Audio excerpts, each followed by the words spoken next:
Jeff Snyder here at the Kia Telluride Supper Suite here in Park City, and I'm sitting down with the team behind Dinner in America. Okay, we've got Pat Healy, Leah Thompson, Kyle Gallner, Emily Skeggs, and writer-director Adam Carter Rehmeier. Thanks, guys, for coming in. Thanks. Thank you. Appreciate it, Jeff. So, Adam, you got to tell the folks at home who haven't had a chance to see this yet, what is it about? Wow. What's the premise? Should we do it? No. Can we do it? No. No, I think we forgot it. I know it. Should I do it? Go for it, Emily. All right. Emily It's will a do it. renegade love story about two misfits who find each other and themselves through music. Through music. What do you think of that? And this is it's all original songs I read that are in this movie, huh? Yeah, correct. Very There was cool. music constructed for the film itself, so that we did that ahead of production and pre-production, like when the kids got out there. So we did everything. Kids, okay. They are my kids. They're my kids. And are you singing the songs yourself, Kyle? Yeah. Yeah. We all are. Emily too. Emily did too. Okay. Yeah. Number two. Adam and I collaborated and wrote a song together for the movie. Yeah. Awesome. Yeah. So can you explain the genesis of this project? Where did this come from, Adam? Because you've been making movies for a while now. So this came out of two separate sketches that weren't going anywhere, and basically merged them together. So there was a story about Simon as a guinea pig, like basically selling his body to science for money to pay for making punk rock records, and then there was another story I was working on about the Schalk family, and it was called Dinner in America, and it was just setting up the family. It was like situational dinner stuff. I was just writing, just sketching stuff out, and both weren't going anywhere, so I merged them together, and then it started picking up a lot of traction, and I was getting interested in it. So this wasn't based on a short film, was it? No. Okay. This is a wholly original. A lot of you guys have already been at Sundance. You guys are returnees. What does it mean to return to this festival, and how special is it for you? Pat, we'll start with you. Well, I've been coming here now for 21 years. I've been here 6 separate times. Oh yeah. I came here in 1999. I came here in 2001 as a director of a short, which was incredible because I guess I'm technically an alumni. And it's always special, especially that first night screening, unless people don't like it, in which case it's just, nobody throws stuff at you, but you just kind of get out of there. But this was tonight or last night, the premiere was explosive. I mean, it was like incredible. It's like a rock concert. Yeah.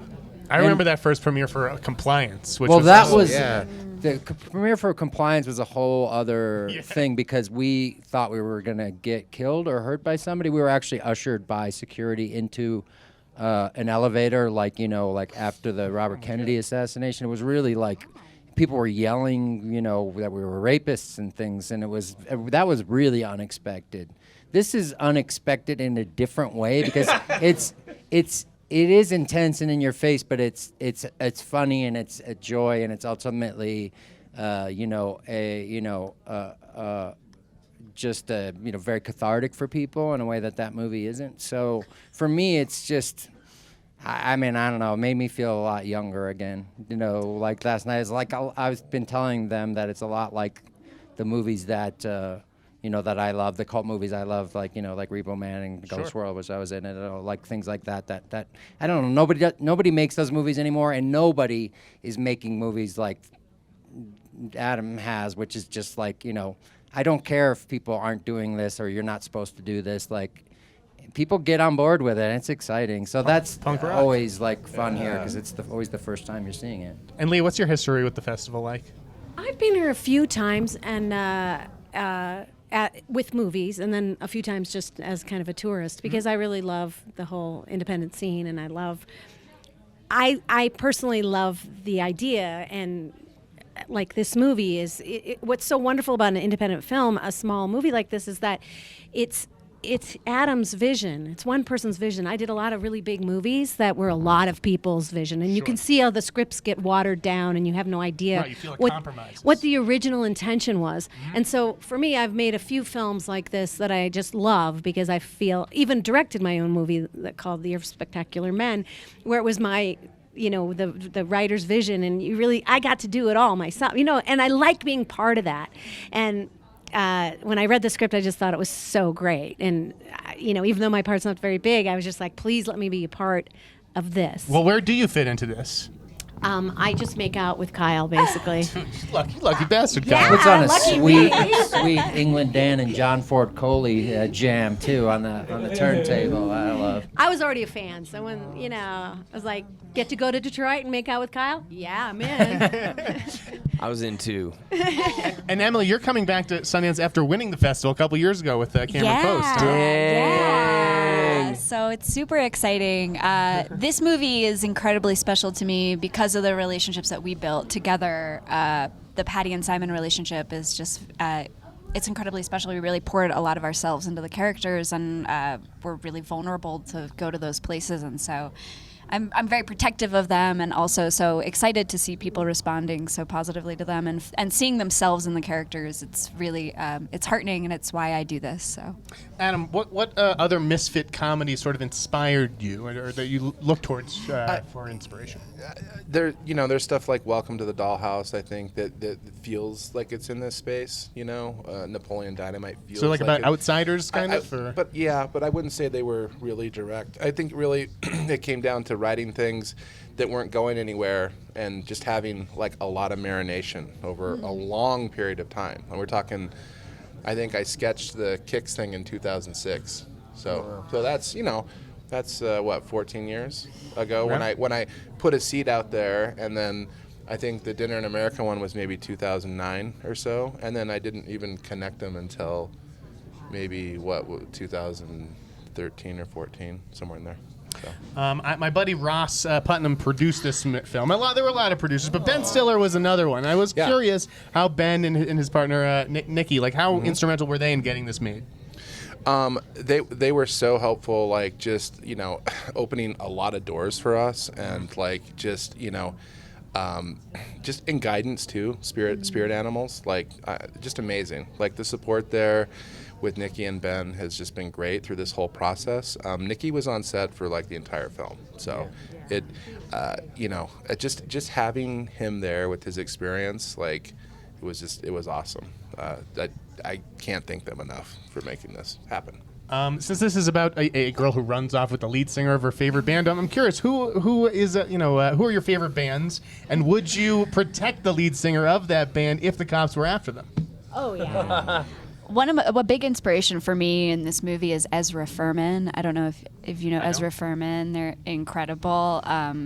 They're sort of a part of this new queer pop punk culture, and I've always loved them, and I would take a bullet for Ezra Furman. Wow. Okay, Kyle? I would. That's pretty big. Who's A favorite band, and would you protect the singer of that band? Favorite band? I like this dude, J. Roddy Walston. I guess I'd let him hide out in my house for a week or two. Yeah, we can hang out. It's reasonable. That's a reasonable request. Right now, he's my favorite lead of a band, so yeah. I would definitely protect y'all. Oh yeah. Pat? I've already expressed my love for that England Dan and John Ford Coley. Yes, he has. Song that Adam uses so well, and the love scene between Leah and Kyle. So You play it at the end, too, that's pretty good. in the credits. And Adam, do you have a favorite? I mean, if Joey Ramone was alive, I'd take a bullet for him, 100%. Yeah. See, for me, it'd be Axel. Oh, If Axel was in trouble, he could count on me. I think he is in trouble. He's in trouble right now. I'm really a Bob Dylan guy, but He needs you. But he doesn't need me. I saw in the credits that this film was in memory of Danny Leiner. Yeah. Leiner or Leiner, I forget. But he was Leiner, one of my very first interviews. Great guy. I did the shit. obituary for him. Oh man. Why dedicated to him? What is your connection to Danny? Okay, so Danny was one of the first producers with Ross that came on. I can tell you a little anecdote here, but Yeah, give it to me. Danny was very interested in directing this film for himself and was kind of working an angle, at first. And I was like, And Danny, for those who don't know, is the director of Harold and Kumar Go to White Castle. Yes, and Dude, Where's My Car? Yes. So, yeah, Danny was working a little bit of an angle to try and get it in the beginning, but when he met with me, he knew that I had a vision for it, so he wanted to sort of spirit animal and shepherd this thing with Ross and Dave, who came on they were the first. Originally optioned it to Ross, Dave, and Danny. That's how this all started. So yeah, Danny was great. I did a pass based on notes that they had, and I'm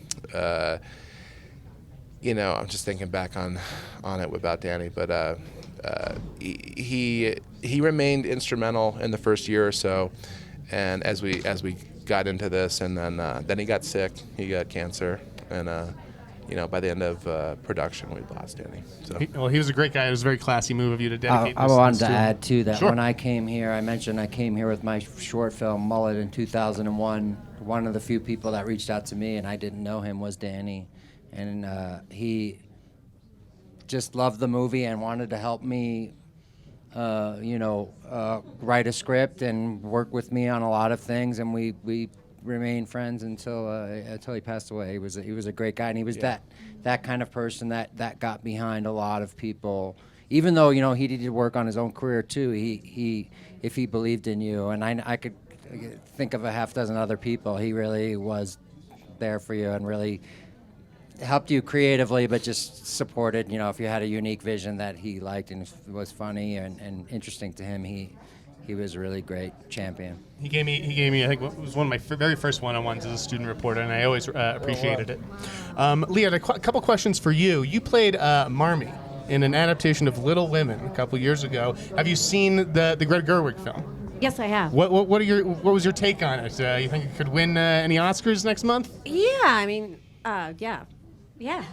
I thought it was really good. My movie was not as good, for sure. But it was interesting because they both did the same thing. Mm-hmm. The Little Women we shot here, and a friend of mine was producing it. And they went back and forth in time in the exact same way, which was really interesting. No one had ever done it. Mm-hmm. And so kudos to the screenwriter of the first Little Woman. Yeah, because they had the same idea to mix the books and go back and forward in time. But yeah. Okay, I was just curious for your take on that one. And then I know you also directed an episode of Stargirl, right? Yes. What can we expect from that show? How would you describe it? Oh my God, it was so fun. The greatest stunt girls ever I got to work with on wires. The stunt sequences are amazing, and I got to design these really cool stunt sequences. When are we going to get a chance to see it? It's I think it's premiering next month, or 2 months from now. Okay. A month and a half. Yeah.